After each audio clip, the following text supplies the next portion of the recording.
¿Qué tal, queridos hermanos, queridos amigos que nos están visitando?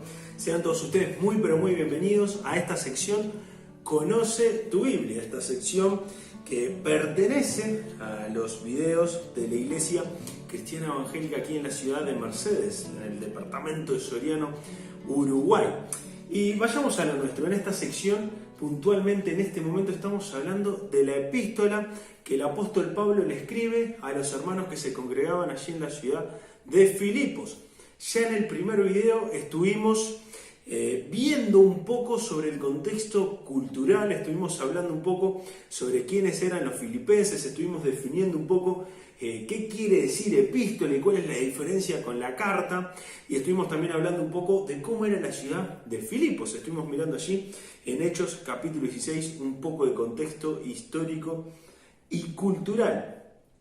En el video de hoy vamos a estar ingresando al capítulo 1 y vamos a tratar de salir también del capítulo 1.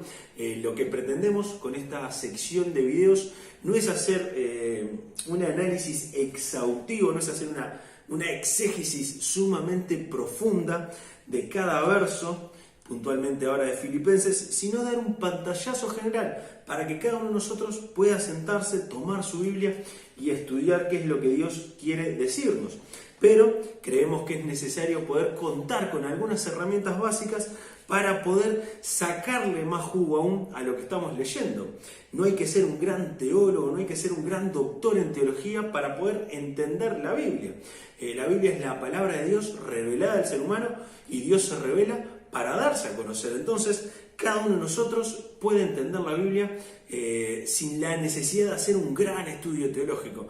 Ahora sí creemos, y la misma Biblia nos ofrece detalles en función de eso, que en la medida en que podamos comprender más la Biblia, vamos a poder interpretarla mejor. Y si la interpretamos correctamente, eso va a repercutir directamente sobre nuestras vidas y la vida de quienes están cerca nuestro. Así que vayamos a Filipenses capítulo 1. En la mayoría de las Biblias, o por lo menos en la mayoría de las Biblias que uno tiene acceso, tiene como distintos títulos, ¿no? Hay como secciones determinadas por algunos títulos. Y aquí en mi Biblia, Reina Valera 1960, este primer capítulo está dividido en 3 partes. Sin embargo, creo que para poder estudiar mejor esta epístola, yo le agregaría 2 divisiones más.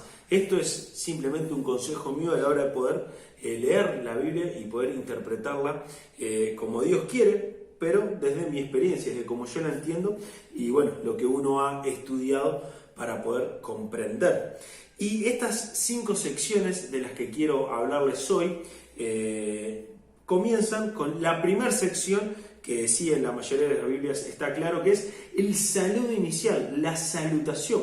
Los versículos 1 y 2 de esta epístola tienen mucha riqueza y la salutación es algo muy característico de todas las epístolas del apóstol Pablo, del resto de las epístolas del Nuevo Testamento y de este género literario. Es decir, arrancar con un saludo inicial es lo común y el apóstol Pablo no sale de lo común y arranca con un saludo inicial muy claro donde se define quién es el autor y quiénes son los destinatarios. Y generalmente aparece en esta salutación grandes verdades bíblicas. Por lo menos una gran verdad bíblica, una gran verdad teológica aparece en las salutaciones de las epístolas del Nuevo Testamento. Y aquí encontramos versículo 1 del capítulo 1, Pablo y Timoteo, siervos de Jesucristo.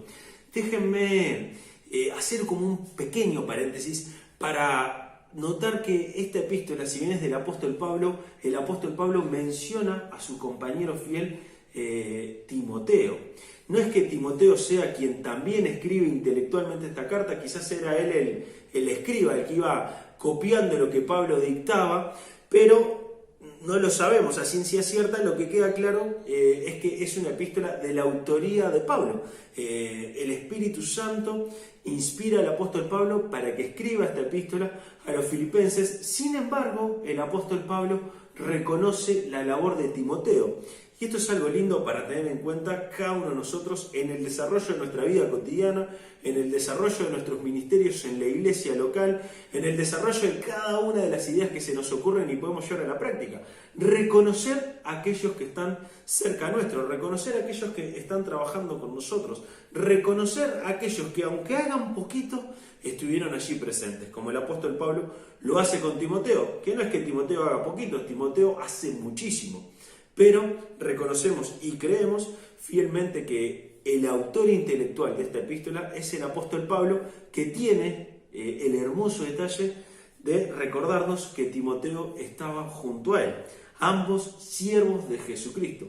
El apóstol Pablo en esta epístola no se va a identificar como un apóstol de Jesucristo, como lo hacen otras epístolas, sino que aquí Pablo se va a identificar como un siervo de Jesucristo.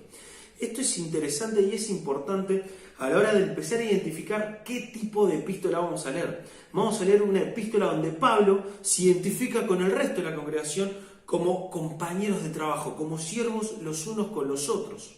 Pablo no tiene que apelar a su autoridad apostólica para decir lo que va a decir, sino que él sabe que aquí hay mucha comunión, hay amor, hay una iglesia que realmente lo ama a Pablo, hay una iglesia que realmente lo quiere abrazar, no lo están pudiendo hacer por una razón de distancia, y cuando vayamos entrando más en esta epístola vamos a ver detalles claros del amor que tenían los filipenses, pero en concreto aquí Pablo no tiene que apelar a su autoridad apostólica para escribir esta epístola, sino que simplemente se define junto a Timoteo como un siervo más.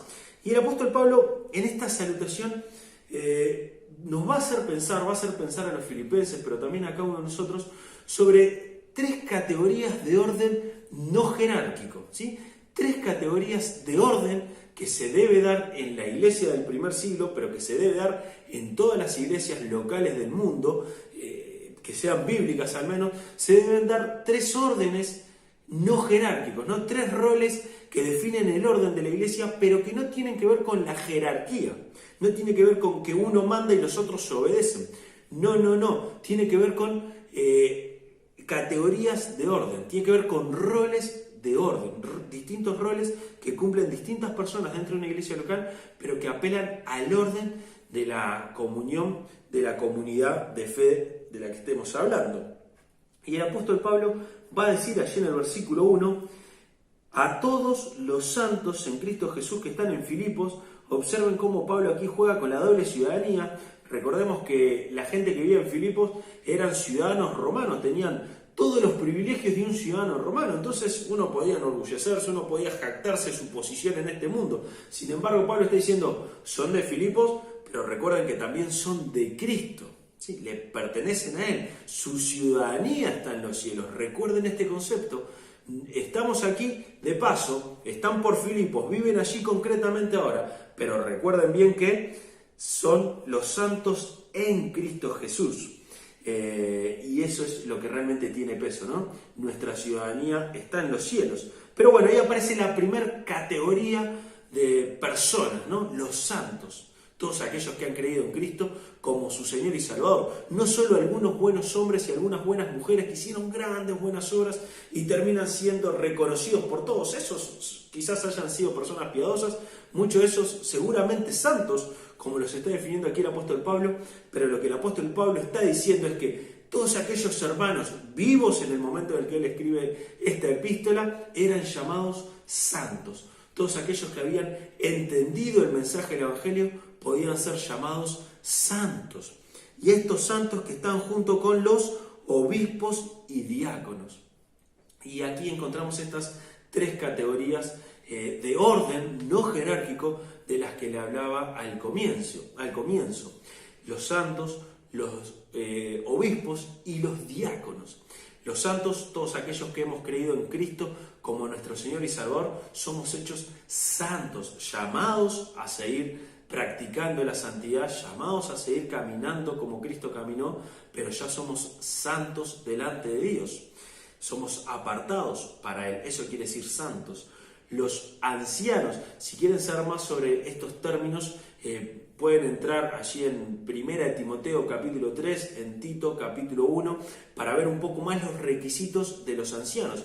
Pero en términos concretos, los ancianos, los pastores, los obispos, los presbíteros, son términos que se usan intercambiablemente hablando. O sea, se puede hablar de obispos, pero también se puede hablar de pastor, de anciano, o se puede estar hablando de pastor maestro, de presbítero, ¿no? Estos términos son interrelacionados y nos hablan de un mismo rol, de un mismo oficio en la iglesia, y es el de aquellos que tienen que velar por el rebaño. No son más que el rebaño, es una responsabilidad de servicio que tienen, no es una posición de privilegio. Que esto quede claro, los ancianos no es una posición de privilegio, sino que es una responsabilidad de servicio. Estos son los ancianos, son aquellos que están sobreviviendo sobre la congregación, que están puestos allí por Dios. Si han cumplido los requisitos, que pueden encontrar la lista en 1 Timoteo y en Tito, si han cumplido esos requisitos, si la iglesia los reconoce, son personas que están puestas allí para alimentar a la congregación con la palabra de Dios, para guiarlos, para cuidarlos, para protegerlos, para estar atentos a sus necesidades, para interceder delante de Dios por cada uno de los santos. Pero también son santos, no es que sean más que el resto de los santos, son hermanos comunes y corrientes que han cumplido con estos requisitos, que tienen un llamado al obispado, al pastorado, al ancianato, y lo están haciendo para servir a la congregación, para edificación de los hermanos. Estos son los ancianos. Y los diáconos, también allí en 1 Timoteo capítulo 3, y en Timoteo capítulo 1 encontramos los requisitos para ser diáconos. Y recordemos que este término diáconos aparece allí en Hechos capítulo 6, cuando los apóstoles ya no podían servir las mesas, no podían hacer esta tarea concreta, cotidiana, administrativa en la iglesia, porque tenían que dedicar su tiempo a otras tareas más vinculadas a lo espiritual. Entonces deciden llamar a diáconos, personas de buen testimonio, también que cumplan determinados requisitos, pero su función es la de poder llevar adelante tareas administrativas, prácticas, concretas en una iglesia local. Podrían ser los tesoreros, podrían ser los encargados de los salones, los encargados de las distintas obras que una iglesia tenga en términos administrativos, prácticos, cotidianos, que no estén vinculados a la tarea espiritual más profunda, ¿no? Más la enseñanza de la palabra, el evangelismo, sino a tareas más concretas, cotidianas, puntuales, que no son menos importantes, que son distintas. Por eso les decía, estos no son roles jerárquicos donde uno manda y los otros obedecen. Estos son roles de orden, para dar orden a la iglesia. Claro que un anciano tiene la responsabilidad de exhortar a un hermano si se está saliendo de las pautas bíblicas, y tiene la autoridad para hacerlo. Pero eso siempre y cuando el anciano esté a la altura de ser un anciano, ¿no? Cumpla realmente estos requisitos y esté trabajando en función de eso. Todo esto y mucho más nos encontramos en estos primeros 2 versículos. Pero me parece importante dedicarle un poquito de tiempo porque nos van a ayudar a tener un mejor panorama de toda la carta. Y miren cómo termina esta salutación. Pablo dice gracia y paz, el saludo típico que usa el apóstol Pablo para unir a estos 2 grandes pueblos, ¿no? El gracia proveniente del griego, un saludo típico de aquella época, y el paz, que era un saludo típico entre los judíos, shalom. Estos 2 saludos que unen a estos 2 pueblos que ahora son uno en Cristo, ¿no? Tanto griegos, romanos, judíos, no importa de dónde vengas, si has creído en Cristo como tu Señor y Salvador, somos todos parte de un mismo pueblo. Y el apóstol Pablo se dirige de esta forma, ¿no? A esta congregación allí en Filipos. La segunda gran sección que encontramos en este primer capítulo se encuentra entre el versículo 3 y el versículo 11 de este primer capítulo. Aquí el apóstol Pablo nos va a abrir su corazón, nos va a mostrar cómo son sus oraciones. ¿Querés saber cómo orar? Bueno, miremos el Padre Nuestro, que es el modelo genial que el Señor Jesucristo instituyó para que lo tomemos para poder orar. Pero miremos cómo Pablo lo pone en práctica. Y esta carta es una carta también conocida como la carta de la alegría. Y dice el apóstol Pablo, versículo 3, doy gracias a Dios siempre que me acuerdo de vosotros, siempre en todas mis oraciones rogando con gozo por todos vosotros.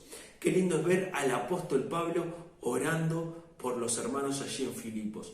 Y desde el versículo 3 al versículo 11 nos vamos a encontrar con esta idea muy fuerte, ¿no? El apóstol Pablo orando por sus hermanos, agradeciendo, intercediendo, pidiendo, pero siempre en este contexto de oración concreta, cotidiana. El apóstol Pablo ora por sus hermanos. Pero en el medio de esta sección de oración, que les invito a que ustedes después puedan leer con atención, hay un versículo que me llama profundamente la atención y que tiene que ver con las convicciones del apóstol Pablo. Y es el versículo 6. Estando persuadido de esto, que el que comenzó en vosotros la buena obra, la perfeccionará hasta el día de Jesucristo. El apóstol Pablo dice, estoy totalmente convencido de que el que empezó una buena obra en ustedes, el día en el que encontraron a Cristo como su Señor y Salvador, está trabajando día a día. ¿Sí? No es que si te portás mal, Dios deja de trabajar en vos y se aparta y te deja solo tirado. No. Dios está trabajando en vos. Claro que cuando pecás, cuando te apartás, cuando te alejás, el alcance, no por la limitación de Dios, sino por la limitación que tú te pones, el alcance del poder de Dios parece estar limitado. Lo vuelvo a repetir, no es que Dios esté limitado en su obrar, somos nosotros que estamos limitados en hacer lo que Dios quiere que hagamos, y eso va a producir bendición.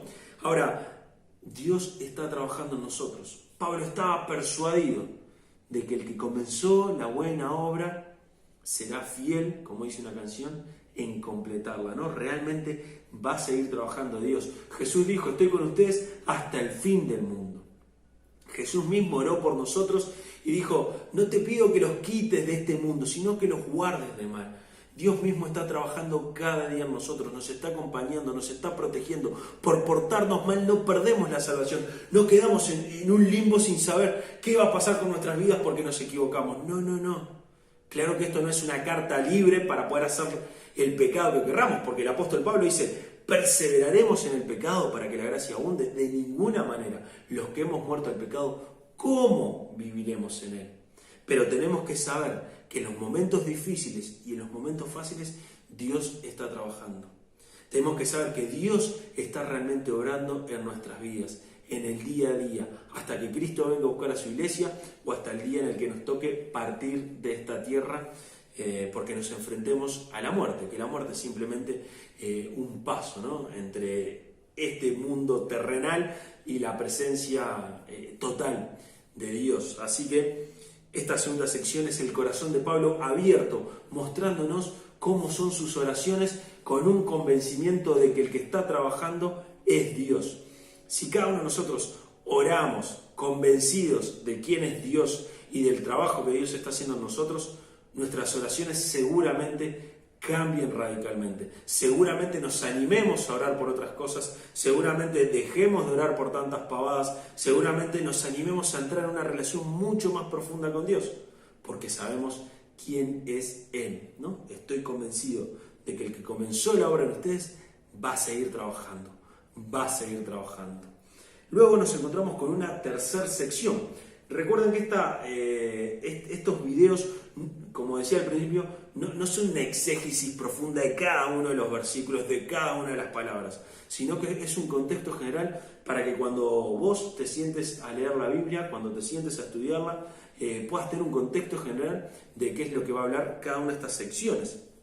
Y la tercera sección la encontramos del versículo 12 al versículo 19. ¿Sí? Y en esta sección el apóstol Pablo nos va a relatar cómo era su estadía en la cárcel. Mientras el apóstol Pablo está escribiendo la epístola a los filipenses, estaba preso. Podemos después leer, o puede cada uno de ustedes leer Hechos del capítulo 21. Al final vamos a ver el viaje que Pablo hace desde Jerusalén hasta Roma para terminar preso en Roma por 2 años, alquilando una casa allí, pero preso al fin. Y en ese tiempo, en ese periodo, Pablo escribe varias epístolas, y una de ellas es la epístola a los filipenses. El apóstol Pablo, cuando escribe esta carta, está preso. Ahora, miren cómo el apóstol Pablo enfrenta la prisión. Está preso por predicar a Cristo, no es que haya hecho nada malo. Está preso porque predicó a Cristo, los judíos no lo resistieron más y decidieron empezar toda una serie de juicios para que finalmente el apóstol Pablo terminara preso allí en Roma. El apóstol Pablo va a salir después de este encarcelamiento, volverá a caer preso. Aquí estamos en el 60 después de Cristo. El apóstol Pablo volverá a caer preso allá por el 68 con Nerón, y bueno, y probablemente allí el apóstol Pablo ya fue asesinado. Pero en este momento puntual Pablo está preso, está por 2 años preso, escribe algunas de las epístolas, Filipenses es una de ellas, y miren cómo Pablo enfrentaba la prisión. Dice el versículo 12: quiero que sepáis, hermanos, que las cosas que me han sucedido han redundado más bien para el progreso del Evangelio. De tal manera que mis prisiones se han hecho patente en Cristo en todo el pretorio y en todos los demás. El apóstol Pablo está diciendo, estoy preso, pero esto ha sido bueno, porque el Evangelio ha corrido en otro lugar.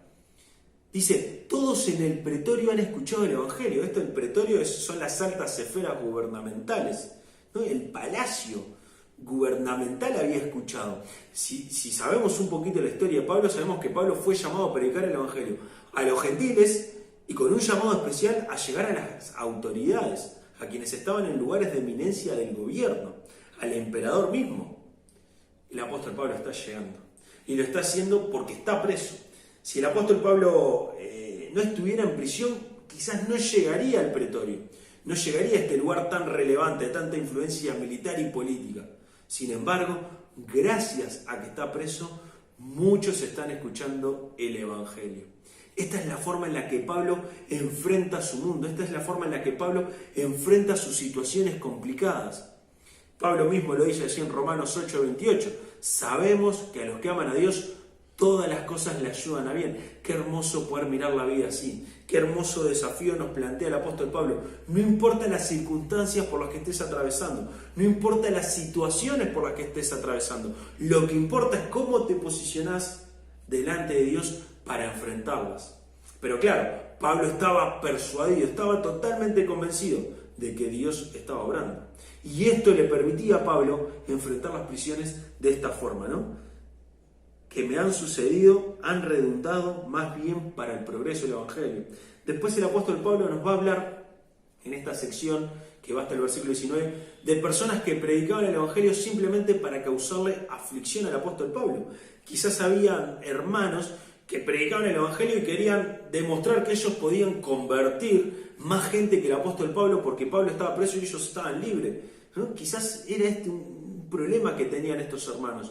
Y trataban de mostrarle a Pablo, mirá lo que yo puedo hacer, no estoy preso y vos estás preso, ahí quietito. El apóstol Pablo va a decir, a mí eso no me importa, mientras el Evangelio se predique y la gente conozca a Cristo, gloria a Dios, ¿no? Vamos arriba, como decimos aquí en Uruguay. Mientras esto suceda, sigamos. Qué lindo cómo el Evangelio corre. Entonces, esta tercera sección, las prisiones de Pablo, una oportunidad de servicio, una oportunidad para alcanzar a otros. Las circunstancias adversas son una oportunidad, siempre son una oportunidad. Quiero hacer una salvedad aquí. No estamos hablando de cuando nosotros cometemos errores, cuando nosotros hacemos las cosas mal, las consecuencias que vienen no son para ver cómo podemos actuar ahora. No. Esas son consecuencias de haber hecho las cosas mal. Pero cuando hacemos las cosas bien y Dios permite que nos pasen situaciones difíciles, son oportunidades de servicio. La cuarta sección, dijimos que son 5, estamos en la cuarta, va del versículo 20 al versículo 26 de este capítulo 1 de Filipenses. Y esta sección nos va a mostrar un poco cuál es el enfoque del apóstol Pablo, cómo el apóstol Pablo ve la vida. Ya hemos visto que el apóstol Pablo dice, estoy persuadido de esto, sé que estoy preso para esto, pero ahora vamos a comprender cómo el apóstol Pablo tenía la fuerza de entender así la vida. Y dice el versículo 21, porque para mí el vivir es Cristo y el morir es ganancia. Pero si el vivir en la carne, es decir, estar vivo, resulta para mí en beneficio de la obra, no sé entonces qué escoger. Aquí carne no está hablando de pecado, está hablando de estar vivo. Y el apóstol Pablo está diciendo, si estoy vivo, estoy para servir. Y si muero, voy a estar en la presencia misma de Dios. Las dos cosas me encantan, dice el apóstol Pablo. Para mí, mientras viva, vivo a Cristo, y cuando muera eso es ganancia total porque voy a estar en su presencia, ¿no? Qué convencimiento tan notable tiene el apóstol Pablo de la vida, de cómo enfrentarla, de cómo vivirla, de cómo desarrollarse. Y esta sección nos habla un poco del enfoque del apóstol Pablo. A mí me gusta comparar esta sección del apóstol Pablo con los anteojos, con los lentes que las personas se ponen, pero que tienen distintos problemas en sus dos ojos, ¿no? En uno tienen miopía y en el otro tienen astigmatismo, no sé, o sea, y entonces cada lente tiene que responder a la enfermedad que tiene. Y cuando uno se los pone, ve perfecto. El apóstol Pablo tenía estos lentes. Por un lado, si vivía era para Cristo. Y por el otro lado, si moría era ganancia. Y con estos lentes, el apóstol Pablo veía la vida, interpretaba sus situaciones, podía realmente caminar confiando en quien estaba de su lado. Y en esta sección vamos a ver ese convencimiento muy firme y muy fuerte del apóstol Pablo. Y finalmente llegamos a la quinta sección de este capítulo 1, que va del versículo 27 al versículo 30. Y aquí el apóstol Pablo va a cerrar este primer capítulo dando algunos consejos prácticos, algunos consejos bien cotidianos de operatividad de todos los días, ¿sí? Todo esto que hemos leído son hermosos consejos que Dios nos da, pero aquí nos va a dar consejos muy prácticos, muy de operativa cotidiana, concreta, en situaciones que nos pasan todos los días. Y dice el versículo 27, solamente que se comporten como es digno el Evangelio en Cristo. Y termina diciendo, estáis firmes en un mismo espíritu, combatiendo unánimes por la fe del Evangelio. La unidad. El apóstol Pablo llama a esta hermosa iglesia allí en Filipos a la unidad. El apóstol Pablo nos está llamando a trabajar unidos. Y esto de unidos no es lo mismo estar unidos, unánimes, ¿no? Unidos, unánimes, que estar uniformes. El apóstol Pablo nos está diciendo, tienen que ser todos igualitos. A partir de ahora, en la iglesia todos se cortan el pelo igual, todos se ponen la misma ropa, están todos igualitos. Sí, como un ejército, todos igualitos. No, el apóstol Pablo no está diciendo eso. El apóstol Pablo está diciendo, tienen que trabajar juntos. Tienen que avanzar juntos como iglesia, proclamando el Evangelio. Así que mi querido hermano, mi querida hermana, tenés que ser tenés que contribuir en tu iglesia a que haya unidad. Si has entendido este pasaje bíblico, vos hoy sos un factor de unidad, ¿no? Somos llamados a potenciar la unidad de nuestra iglesia. La unidad la compró Cristo, ¿sí? No depende de nosotros, pero nosotros somos llamados a guardarla, somos llamados a practicarlas, somos llamados a exhortar a nuestros hermanos a comulgar, a andar en unidad. El segundo consejo está en el versículo 28 y dice, en nada intimidados por los que se oponen, que para ellos ciertamente es indicio de perdición, mas para vosotros de salvación, y esto de Dios. En la iglesia en Filipo habían personas que estaban enseñando enseñanzas erradas, estaban enseñando no conforme a la sana doctrina. Y el apóstol Pablo nos dice, si identificás a alguien que está enseñando mal, tenés que pararte firme, tenés que demostrar en unidad como iglesia que eso no es lo que la Biblia dice. Somos llamados a enfrentar a aquellos que están predicando un falso evangelio en nuestra iglesia local. Muchas veces hay hermanos que vienen de otras iglesias que quizás traigan algunas ideas erróneas que no son bíblicas y cuando llegan a nuestra iglesia ellos las comparten con mucha sinceridad y cariño. Tenemos que corregirlos. A veces hay personas que piensan que han descubierto una gran verdad y dicen, oh, mirá lo que descubrí en la Biblia, una nueva enseñanza, y vienen contentos a contarnos.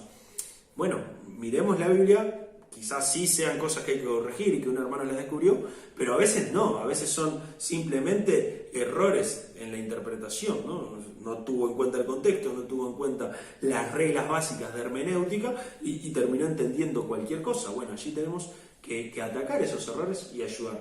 Pero a veces hay personas malintencionadas que quieren enseñar cosas, en Filipenses más adelante lo vamos a ver, que no son bíblicas. A ellos tenemos que enfrentarlos. Tenemos que contender, tenemos que realmente enfrentarnos. Y el tercer gran consejo, versículo 29 dice, porque a vosotros os es concedido a causa de Cristo no solo que creáis en Él, sino que también padezcáis por Él, teniendo el mismo conflicto que habéis visto en mí, y ahora oís que hay en mí. El cristianismo no es una vida color de rosa. Hay un evangelio por ahí, evangelio es una forma de decir, ¿no? Hay por ahí algunos que se dicen evangélicos y predican prosperidad, ¿no? Una teología de la prosperidad. Nos enseñan que si sos cristiano, que si ponés económicamente lo que tenés que poner, si le das al pastor lo que le tenés que dar, no va a haber problemas en tu vida. Si el apóstol Pablo estuviese vivo, no sé qué haría. Pero esto no es una verdad bíblica. El apóstol Pablo está diciendo, muchachos, mi consejo es que van a padecer, van a haber situaciones difíciles, les van a robar sus cosas, los van a golpear, los van a maltratar, les van a pasar cosas horribles. El apóstol Pablo lo está diciendo, ¿no? Dice que padezcáis por Él. Vamos a padecer por Cristo. No todo es color de rosa, no todo nos va a ir bien siempre, ¿sí? Espiritualmente hablando, pero también materialmente hablando. Entonces no creas en el evangelio de prosperidad, es una mentira, es antibíblico. Lo que es verdad es que si obedecemos al Señor, el Señor nos protege, nos ama, nos cuida, nos bendice, pero eso no tiene nada que ver con el bienestar económico, tiene que ver con el bienestar espiritual. Y esta hermosa carta es un llamado a pensar, a ponernos los lentes del apóstol Pablo. Para mí el vivir es Cristo y el morir es ganancia. La semana que viene, Dios mediante, estaremos mirando, estaremos observando el capítulo 2. Es un capítulo larguísimo. Vamos a ver cómo hacemos para resumirlo, que entre en uno de estos videos. Muchas gracias. Si tienen preguntas o dudas, pueden escribirnos al correo electrónico de la iglesia, que aparecerá ahí en la descripción de este video. Y bueno, sean todos ustedes muy bienvenidos al próximo programa. Compartan con otros, denle me gusta a este video y cualquier duda, pregunta o idea que tengan o aportes que tengan, que siempre hay muchos aportes para hacer cuando estudiamos la Biblia, serán más que bien recibidos. Muchas gracias y nos vemos cuando ustedes gusten.